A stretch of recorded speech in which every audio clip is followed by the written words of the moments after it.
Hello viewers, उम्मीद है कि आप सब खैरियत से होंगे। आज का जो हमारा टॉपिक है वो है जी एमेंसलिज्म। एमेंसलिज्म देख लेते हैं।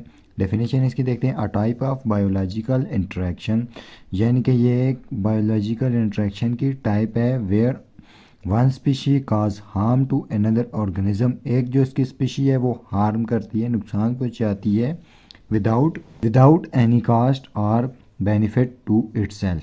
यानी कि एक स्पीशी है वो दूसरी को नुकसान पहुंचाती है और इसको इसका कुछ फ़ायदा भी नहीं होता।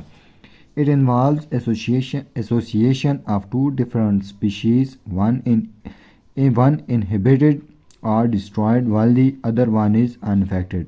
यानी कि इसमें क्या होता है, जो दो स्पीशीज़ हैं वो एसोसिएशन करती हैं, अफेक्ट करती हैं एक दूसरे के ऊपर, जिसमें एक जो है वो दूसरी को डिस्ट्रॉय कर देती है या हार्म करती है और दूसरी को कुछ और जो हार्म करती है उसको कुछ फ़र्क नहीं पड़ता इस हार्म का, और वो हार्म अगर ना करे तब भी उसे कुछ फ़र्क नहीं पड़ता, पर वो दूसरी को हार्म कर देती है, नुकसान पहुंचाती है और इसको कुछ फ़र्क नहीं पड़ता।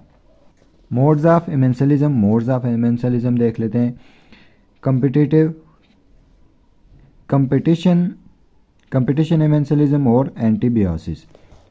कंपटीशन एमेंसलिज्म देख लेते हैं। A large physically stronger exclude the smaller one from the living space, deprived it of food source when an organism such as a goat feeds such a type of shrub as an insect eat as beetle। कहता है कि अगर जो गोट है वो अगर feed करे उस ग्रास पर जिस पर इन बीटल रहती है, the goat is unharmed by consuming shrub. वो जो है उसको, जो गोट है उसको कुछ हार्म नहीं होगा, वो खा जाएगी उसको, मगर the beetle loses significant quantity of food. Beetle है वो लूज़ कर देगी अमाउंट ऑफ फूड, यानी उसके लिए ग्रास कम हो जाएगी एज अ फूड जो उसके लिए, and may accidentally eaten by goat, और एक्सीडेंटली जो ग्रास के साथ अटैच होगी वो गोट ईट भी कर जाएगी कुछ उसकी अमाउंट। यानी कि उसकी स्पीशीज गोट अगर इधर उधर से भी खाए तो उसे कुछ फ़र्क नहीं पड़ता, मगर अगर वो वहाँ पर से खाएगी जहाँ पर वो बीटल प्रेजेंट है तो वो बीटल को भी साथ में खा जाएगी, या फिर उसके लिए जो बीटल के लिए फूड होगी वो उसको कम हो जाएगी।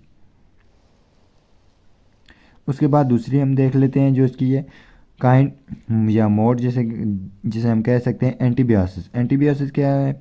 इन antibiosis one organism is unaffected but other is damaged और kill by chemical secretion of that organism.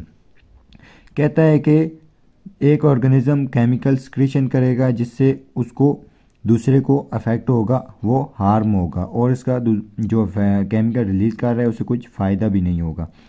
Example देख लेते हैं। Penicillium does not allow growth of staphylococcus bacterium. यानी पेनिसिलियम जो केमिकल सिक्रीशन कर सकता है, और जहाँ पर ये होगा केमिकल सिक्रीशन करेगा वहाँ पर स्टेफाइलोकोकस बैक्टीरियम ग्रोथ नहीं करेगा, क्योंकि ये इसे डैमेज करेगा।